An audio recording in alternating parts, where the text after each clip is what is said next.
This is Agronomy Moment. I'm Wendell Cohen.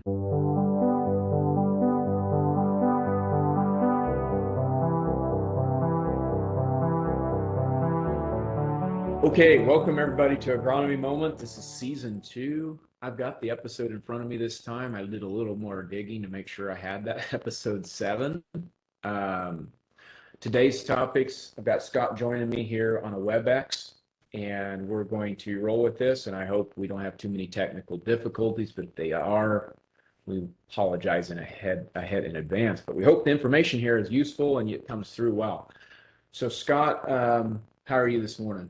Doing pretty well. It's a beautiful morning this morning. It is. We have some chances of rain, but I'm hoping we tail off and get some beans in the ground. It certainly has been a wet May, and we are going to actually talk a little bit about that. I have some interesting information at the end of the show that talks about May rains and the correlation to crop yield. Did some digging yesterday on some of our farms. Let's talk about soybean planting, though, for starters. Depth in particular, Scott. How deep should we be planting soybeans here when we can fire up here in June?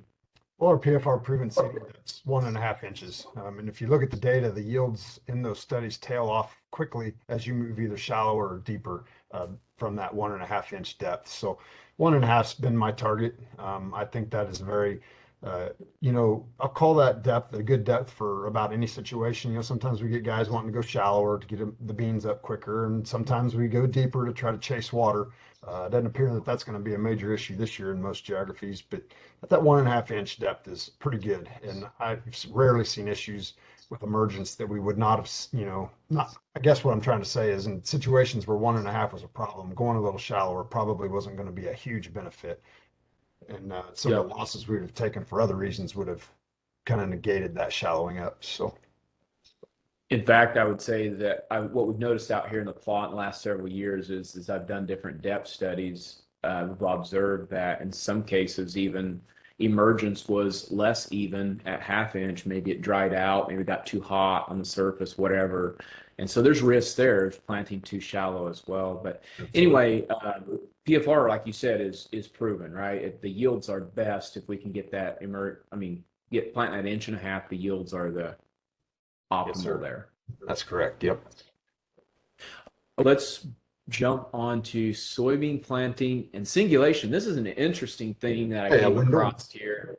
Hey, Wendell, why don't you back up a slide? I want to go over a little bit more about why that depth is so important. Let's do that. Yep. I think that's kind of a critical component is, getting those seeds planted at that 1.5 inch depth helps ensure that we get a nice root mass established in a little bit deeper soil levels. When we have a shallower planting, the roots establish the plants establish the majority of the roots a little shallower. And so that's where you'll find most of your nodulation occurring is in a shallower component of the soil. And we need those nodules a little bit deeper to help buffer them from temperature because when we think about nitrogen fixation in soybean plants, the ideal temperature is going to be in that lower half of the 70s, 72, 75 range. That's where we will maximize the rate of nitrogen fixation. And if we plant too shallow, the nodules will form a little bit more shallow and the temperatures will be greater. And then that will reduce that rate of nitrogen fixation. So that's just one component. We've talked about the emergence component, but physiologically having them a little bit deeper in that 1.5 inch range is a good thing for nitrogen fixation's sake. Thanks for bringing that into this because that's really what we're at the end of the day is that yield component, and the reason why that is because of that nitrogen fixing. Perfect. Singulation. Jumped in on this a day or two ago, and I thought this was very interesting. I don't even know that I was aware of BundleDROP, to be honest, when last year's PFR, but I've been talking about singulation as it relates to soybeans. Corn, I think we've all come to understand that is a given, that singulating corn, properly spaced corn has a yield advantage. Is there in soybeans? And that's what some of this PFR has started to study. Precision planting, 80 cell on the VSET meter, I think is a pretty standard cell plate. If we went to their 56 cell, what happens? and we start using singulation. I believe most planter monitors, at least the 2020, I believe will show the singulation on your screen, and you're able to actually monitor how well you're planting with this 56 cell. I may be wrong. I have not seen this in person, but I think that's correct. And it's also made to plant seeds more evenly spaced, similar to corn. So we're showing a yield advantage here, Scott. What are your thoughts on this? Now, this is 3 years of data at multi-location, and we're finding that it's PFR proven that singulating soybean seeds is providing us about a bushel advantage overall. And the relative expense, I think it's somewhere near 71 acres, I believe, to pay for. Yes. Or was that for BundleDROP, Wendell? I can't remember. That was for singulation, correct? No, I think it's right. You're right for for the 56 cell. If you invest in that, I think you're correct. It's about 71 acres on a 16-row planter at 12 bushel, $12 beans, if I remember correctly. We could verify that here at some point. But anyway, when you think about singulating corn, the benefit of that as far as uniform plants, more uniform root mass, better stalks, when you get equidistant spacing between the plants. It's similar for soybeans. You get a more uniform plant that's able to do its job, producing yield more effectively than if we have uneven spacing throughout the field. Now, granted, it's probably not as critical in soybeans, obviously, as what you'd have with corn. But again, in our studies over 3 years at multi-locations, we're finding it about a bushel advantage to singulate in the soybeans. That's interesting. Enough that it pays for itself. Again, they're not showing huge differences, but it does pay. And then we're going to talk about this BundleDROP here in just a little bit and explain that just a little more. But I do have another slide here showing the 3-year singulation yield average that Scott was referring to. Am I correct, Scott? Where was this location again? Was this Southern Illinois for 2020? I believe this was the Southern Illinois location. It has to be, I believe, from 2020, possibly, because I know that in the multi-year, 3-year data, it's about a 1 bushel advantage across the whole geography. So this has to be a single location, and I believe it was Southern Illinois. Yep, but if you think about, I'm just going to use 1,000 acres of beans. When you farm 1,000 acres of beans, by the time you cover that amount of acres, if there's a bushel advantage, that at $12, that's $12,000. And it costs a 32-row planter, I figured, is less than $2,000 to buy the plates. Their observation here was soybean singulation creates a more uniform stand and has increased yields over 3 years of testing. BundleDROP, let's jump into that now, plants groups of soybeans to give an extra push when faced with soil crusting. BundleDROP is in its first year of testing in PFR, so not going to put a lot of value in the data we're seeing yet, but it's interesting. It's a novel idea to me, especially here in Southwest Missouri. And Scott, can you talk a little bit about why this might be something of interest? Well, this is kind of interesting. If you look at the plates, I don't know if you have that slide next, Wendell, or not, but if you look at the plate, the seeds are dropped in groups, in bundles of 3 to 4 seeds. In this case, with these plates, it's 4 seeds in a bundle. And, when we think of some of the tough acres we cover in Missouri as far as crusting goes with the heavy rain events, having those plants grouped together is allowing them to give each other a little more push. And, I hear guys talk about this quite a bit in 30-inch rows. You have more seeds stacked per inch of row. So we seem to have a little bit more uniform emergence.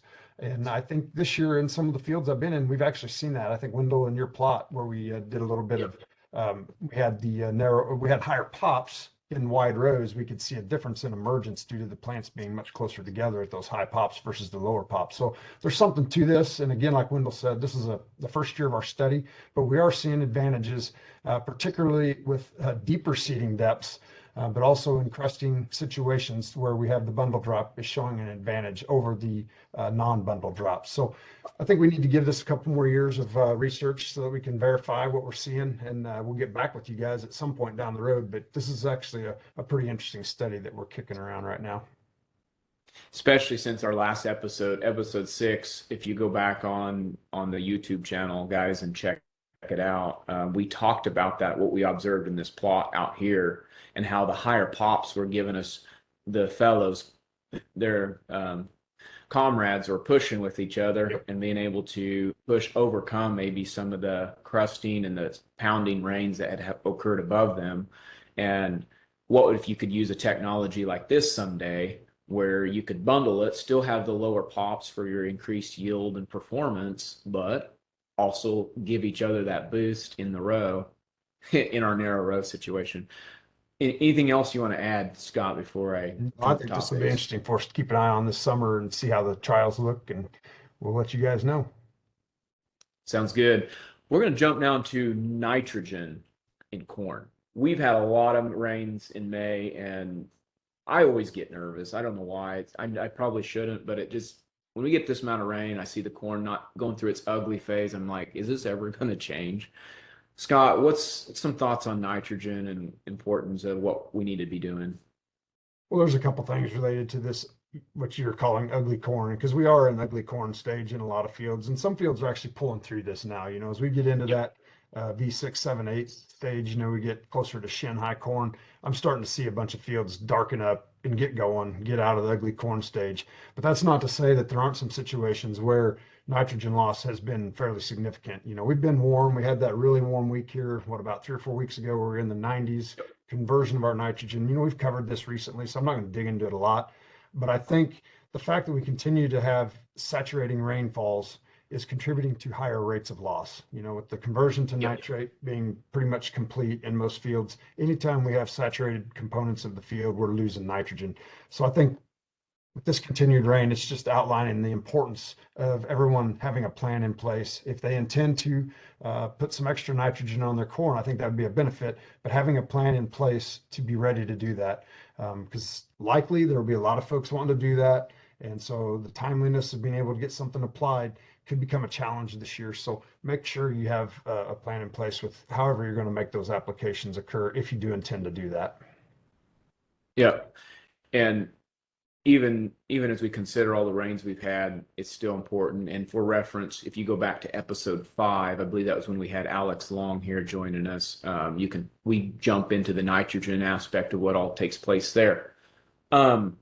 Now to kind of underscore the importance and why it can affect you at the end of the year with your yields, I want to jump to this chart here. This is data I pulled from Farm Server on rainfall or radar estimated rainfall over the last 5 years and the yield effect of the different rainfalls in May. So this is April 30 to May 31 rainfall. And Scott, you have any thoughts on what you want to contribute here to this chart? Well, I think what's interesting is you look at some of those years, like for instance, look at 2019, and I know this field has pretty good drainage in it, I believe is what you've told me, Wendell. It's a high Yes. yield field on Yes, your it is. operation. But Yep. still, that being said, the rainfalls that we saw in 2019, almost 16 inches in that month period, yet the overall yield potential is still there. That field averaged 210 bushel. And I believe you told me that field had some brittle snap in it and It some, did. some areas of reduced yields due to brittle or green snap, but yet you had areas where the green snap didn't occur using the 220s. So the yield potential was there, That's right. even though we had a very heavy rainfall year, high volume rains. And I think that's the importance that we don't throw the towel in on farms right now, even if they do look a little peaked and yellow. As the nodal roots continue to develop, we get a little juice of nitrogen out there if needed. There's still a lot of yield potential in these fields, and we need to make sure that we don't hinder that by limiting those fields in terms of fertility. Yeah, that's this information here is what I wanted to share and why I thought it was important just to bring the nitrogen piece up again. If you feel like there's that field you kind of given up on or not sure, it can still be worth it because of what we're seeing here. The May rain does not correlate well with final yield. In 2021, for example, last year, we only had 5.8 inches of rain in May, and a lot of rain fell in June and July. And top dress occurred on this field to help it recover from what rains we did get in the spring. And there's still a lot of potential. Look at 2018, 4 days over 90 degrees, GDU 753, still had decent yield. And so it just seems like there's no correlation. I can't draw any conclusions here other than it's still worth doing it.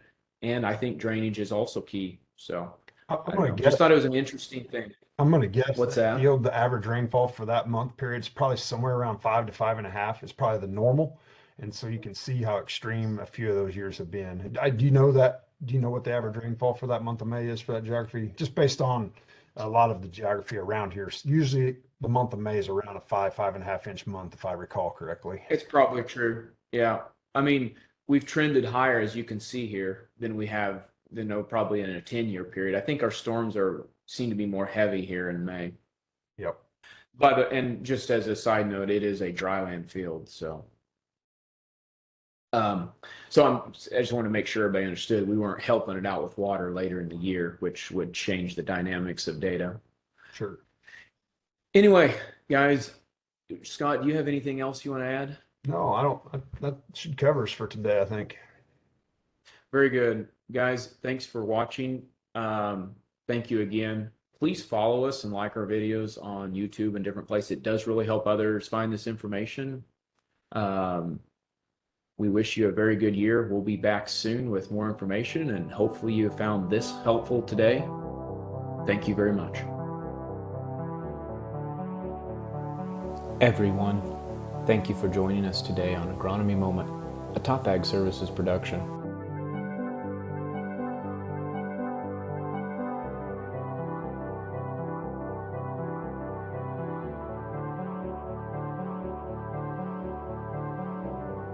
If you want alerts on what we are finding in the field, go to topagservices.com/signups to receive alerts, or subscribe to our YouTube channel. It is our goal to bring you the most recent and advanced information possible. If you have any questions or feedback, feel free to reach out to us anytime.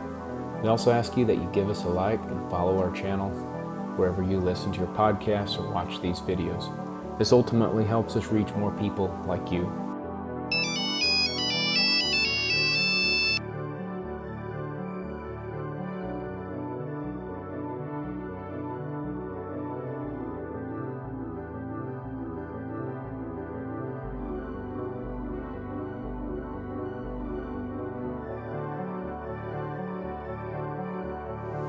Hey, this has been Wendell Cohen, your show host.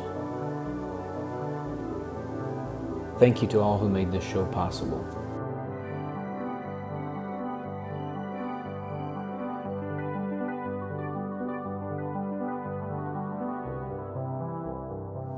This show is over. See ya.